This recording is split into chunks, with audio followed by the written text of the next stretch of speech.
de la première édition du salon e-commerce Expo 2011. On attend M. Ismaël Ben Belali qui va commencer, depuis en retard. On va commencer par M. Mohamed Benadou Idrissi, qui est directeur général d'épicerie.ma. Je vous remercie. Alors, bonjour à tous. Voilà, je m'appelle Mohamed Benadou Idrissi. Donc, j'ai créé le premier supermarché en ligne au Maroc en 2008. Et au départ, on était 3 sites e-commerce. Donc, c'était le tout début. Et petit à petit, on a vu éclore de nombreux sites. Et puis, vous avez aussi les grandes entreprises marocaines qui se sont mises au e-commerce, comme la Lidec ici présente, les assurances, la Royal Air Maroc, etc. Et puis, on peut dire qu'aujourd'hui, depuis le début de l'année 2011, on a constaté une évolution assez importante, c'est-à-dire qu'une accélération d'évolution. Il y a eu plusieurs sites d'achat groupés qui ont aussi facilité le développement du commerce au Maroc. Et aujourd'hui, on peut dire que c'est un commerce à part entière. Ce n'était pas considéré comme ça au lancement. Donc, je ne sais pas si je dois laisser la parole. Bonjour tout le monde, moi c'est Dounia Elouardi. Donc, c'est Dounia Elouardi, je représente l'OMPIC, qui est l'Office marocain de la propriété industrielle et commerciale. Je suis responsable du département informatique.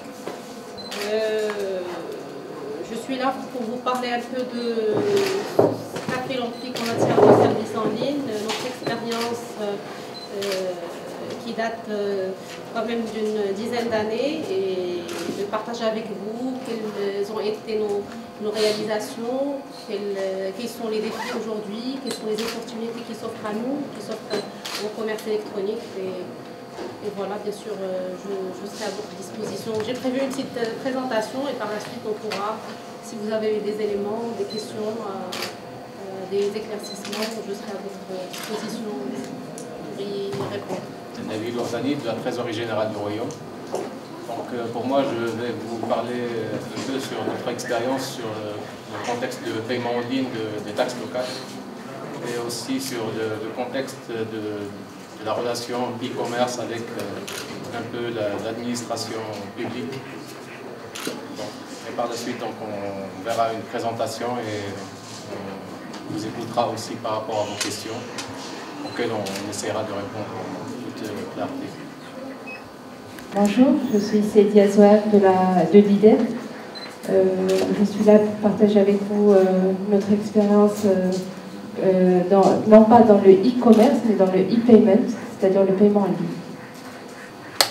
Alors, est-ce que vous avez des questions par rapport au e-commerce en général, et plus en particulier par rapport au supermarché en ligne? Quelles sont les difficultés que vous avez rencontrées principalement? Est-ce que vous avez un grand taux d'échec quant au fait de livrer sans que le client accepte la marchandise, ou est-ce que ça se passe généralement bien? Alors, au début, on nous prenait pour un ovni.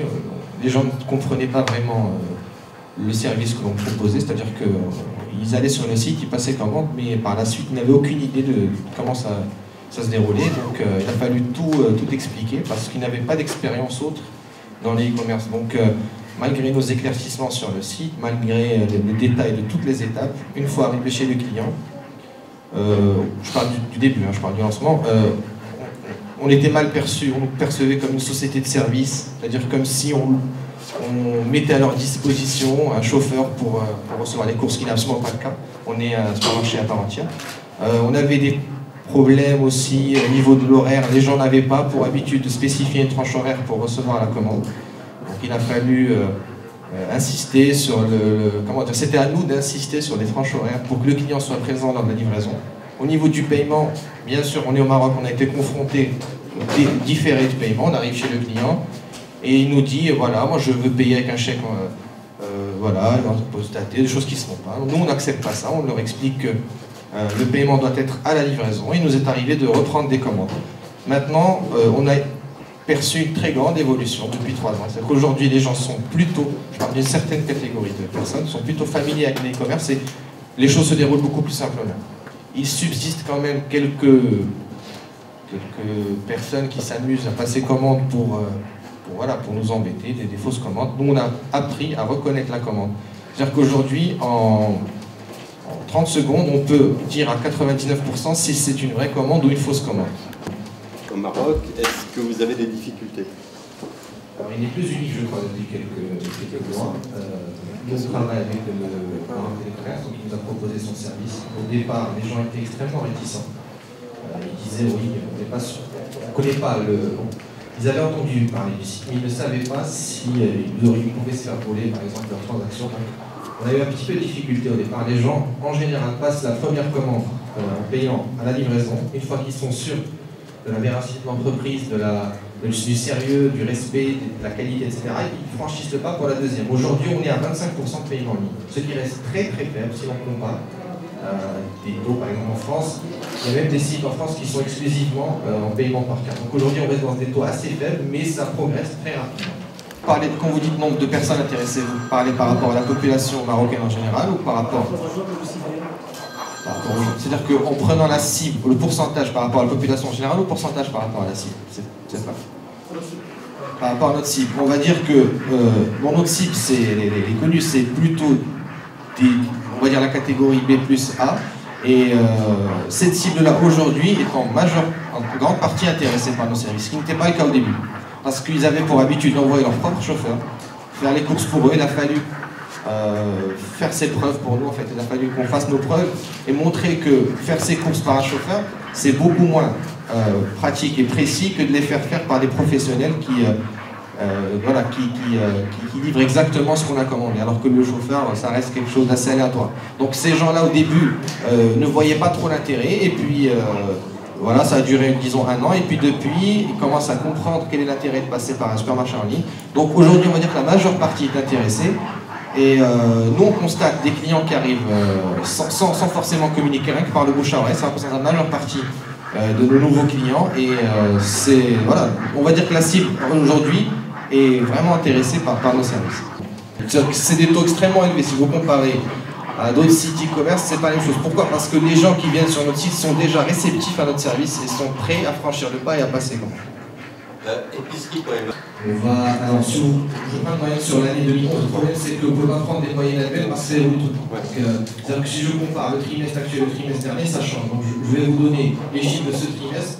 On va dire environ 1000 commandes par mois, mais le panier moyen reste important. C'est ce qui nous permet de faire du chiffre. Donc le panier moyen est aujourd'hui à 1300 000. Est-ce que vous pensez qu'il y a eu une évolution et que les Marocains, enfin que le marché est mature, enfin, le marché du e-commerce au Maroc aujourd'hui, ouais, voilà. Donc par rapport à 2008, est-ce qu'il y a eu une évolution? Est-ce que les gens sont prêts maintenant à acheter? Est-ce que c'est rentable? Très très peu de gens étaient réceptifs. L'évolution est certaine, mais moi j'estime aujourd'hui qu'on est à 5% du développement final, du potentiel final du marché marocain. C'est-à-dire qu'on est au tout début du marché d'e-commerce. Et ça commence déjà à être intéressant pour les gens qui sont là depuis un certain moment et qui commencent à avoir quelques acquis vis-à-vis de la clientèle, vis-à-vis de la cible, etc. Donc aujourd'hui on peut dire qu'on est à 5%, mais ça reste les balbutiements du e-commerce. Il faut savoir qu'on doit rester bien sûr beaucoup moins cher que l'épicerie du coin, et en étant légèrement plus cher que l'hypermarché. L'hypermarché qui écoule de très grosses quantités a bien sûr des remises qu'on ne peut pas avoir aujourd'hui à notre niveau de chiffre d'affaires. Maintenant, nous on essaye d'être bien moins cher que l'épicerie et un peu plus cher que l'hypermarché. Donc ça tourne aux alentours de 5% plus cher des hypermarchés que vous connaissez sur le marché marocain. Est-ce qu'on peut avoir une idée sur l'organisation que vous avez mis en place? Comment c'est à faire? L'organisation, la fonction achat, la fonction vente, la fonction... Le supermarché en ligne ne se différencie pas du supermarché classique. Il y a un service achat, il y a un service livraison. Il y a bien sûr la gestion des prix. C'est-à-dire que c'est exactement comme un supermarché classique, sauf qu'il y a le paramètre livraison à gérer. Et donc il faut mettre en place un système de livraison en faisant attention à respecter tous les processus, notamment pour les produits du froid. Et donc on a traité la chose, on a commencé à zéro, on a trouvé des solutions pour le transport. C'était pas facile parce qu'on avait peu de moyens au début, donc il a fallu aménager des solutions qui ont évolué depuis bien sûr. Et aujourd'hui on maîtrise le processus de l'achat du fournisseur jusqu'à la livraison, ce qui n'était pas vraiment le cas au tout début. Bien sûr on projette de se lancer dans d'autres villes, mais il il y a des processus à revoir et voilà, ça demande du temps et des investissements. Donc, mais aujourd'hui, on est présent de Casa jusqu'à Rabat sur toutes les villes.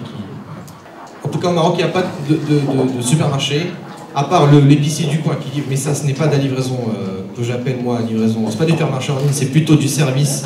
On fait ses achats et la communication online n'était pas très efficace. Et l'explication est simple, c'est-à-dire que nous, nos clients, c'est plutôt des mères de famille qui ont des enfants en bas âge, et ce genre de personnes, en général, je dis bien en général, n'utilisent pas trop les sites de réseaux sociaux comme Facebook, comme Twitter, etc. C'est plutôt des gens qui forcément évolué et voilà, la communication online est de plus en plus efficace. Mais pour l'instant, nous, on a ciblé tout ce qu'il y a.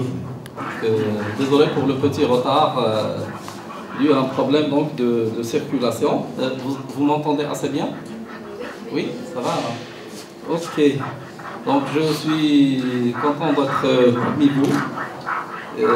On avait prévu d'intervenir ce matin aussi lors de la séance inaugurale. Bon, on avait préparé une entrée en la matière, donc comme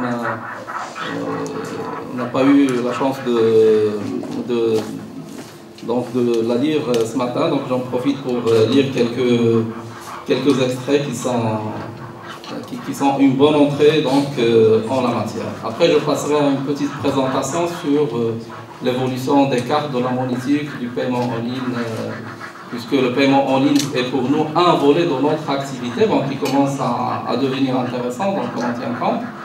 Mais c'est un des axes, disons, de développement de l'activité du centre monétique interbancaire. Il y a d'abord le TPE, il y a les achats à distance aussi qui continuent de se faire, et il y a donc le troisième canal qui est le paiement en ligne, et il y aura le quatrième canal qui est le paiement par mobile. Donc je me réjouis de reconnaître dans la salle bon nombre de participants qui sont des fidèles des événements organisés autour de la monétique. Je me réjouis également de trouver de nouveaux participants qui ont fait le déplacement pour assister à cette première édition du salon e-commerce expo. Donc nous sommes réunis ici pendant ces 3 jours pour suivre les nombreuses conférences et assister aux multiples ateliers programmés qui nous permettront de faire le point sur les étapes franchies depuis le lancement du e-commerce, durant le 4e trimestre 2007 jusqu'à maintenant.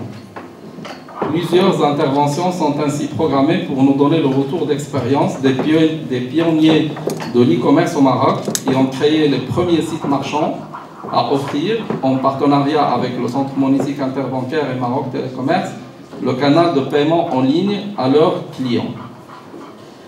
La présence de nous tous à ce forum témoigne de l'intérêt que nous attachons au développement du e-commerce et du paiement en ligne par carte bancaire.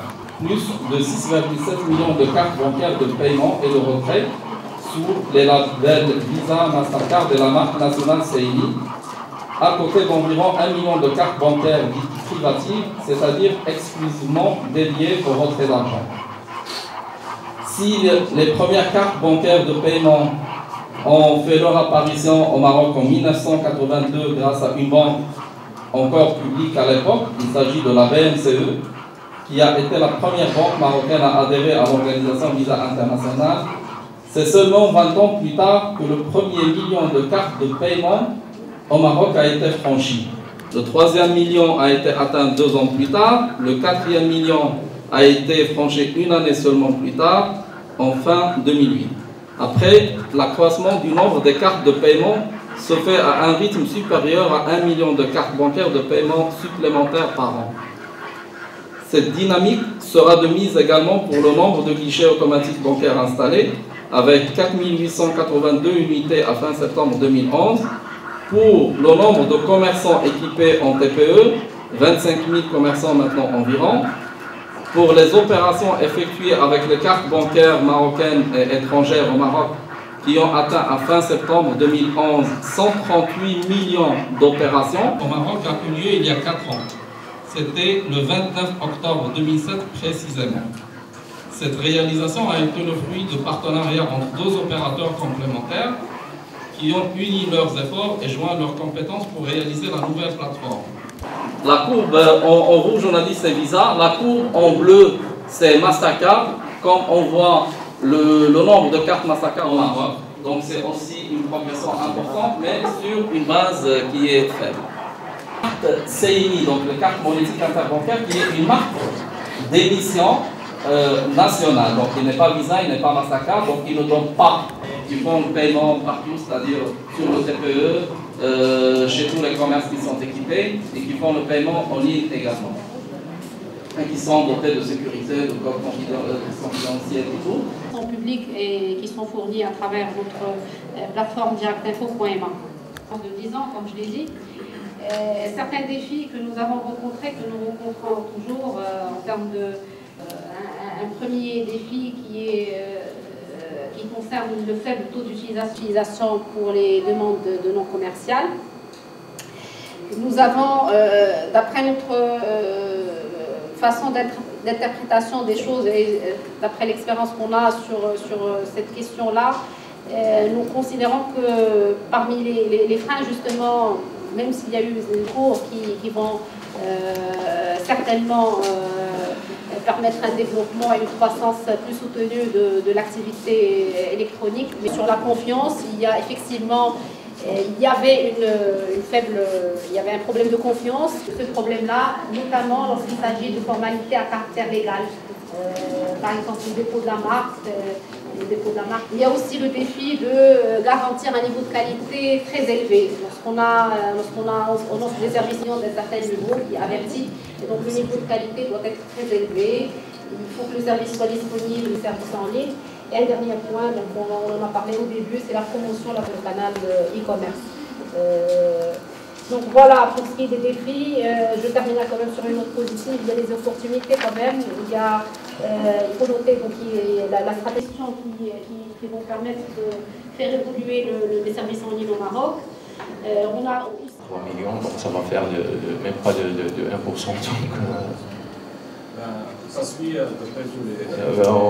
mais oui, parce que là, il y a beaucoup de choses à modifier, notamment, j'ai dit que la partie tarification, donc il y a une tarification à revisiter, il y a la partie réglementaire à revoir, parce que les gens ont tendance à vouloir prendre la quittance dès le paiement, donc ne pas attendre 3 jours ou 5 jours pour recevoir, que peut-être permettre de donner non pas une quittance, mais une déclaration de versement directement, qui fait foi devant les juridictions bien sûr, mais au moins les gens sont rassurés, parce qu'actuellement ils ont